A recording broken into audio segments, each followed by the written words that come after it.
live at MIPIM PropTech together with Nick Romito from VTS.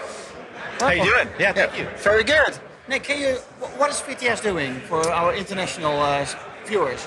Yeah, so VTS is a leasing and asset management platform, so it helps landlords of office, retail, or industrial space and brokers manage their space, their customers, their leasing transactions from their phone or their desktop, so life just gets a little bit easier. Cool, but you do this, you started in America, but you're now also an international company, really large international company. How do you scale your business international? So we scale internationally in a very calculated way. So it starts with understanding the way that business works in that specific region, whether it's Netherlands or London or somewhere else. Spend a lot of time with our customers there to figure out, does what we do work out of the box, or is there localization that has to happen?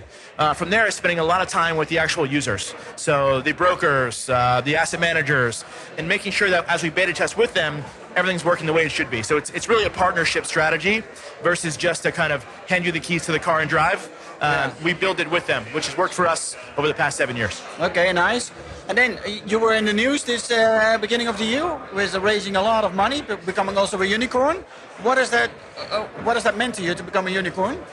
Yeah, I think I've always cared less about valuation and more about the partner who's going to be investing in the business. Okay. And so I think what was more important for us than valuation was the fact that we had people like Brookfield and Oxford and GLP and the largest owners in the world investing real dollars into a company like ours who's trying to change the space.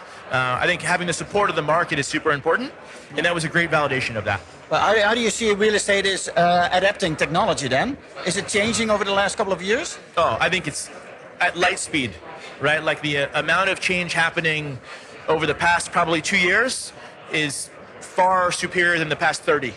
And it's speeding up. Owners now and brokers, everyone knows they have to use technology to win in the market. It's kind of table stakes, as we would say. And so I don't think it's going to slow down. Okay, that's nice. When we look at real estate companies, they own a lot of data themselves, but how can they make sense of the data that they are actually sitting on? Yeah, most people don't, right? So that's a big focus for VTS is helping them understand their own data.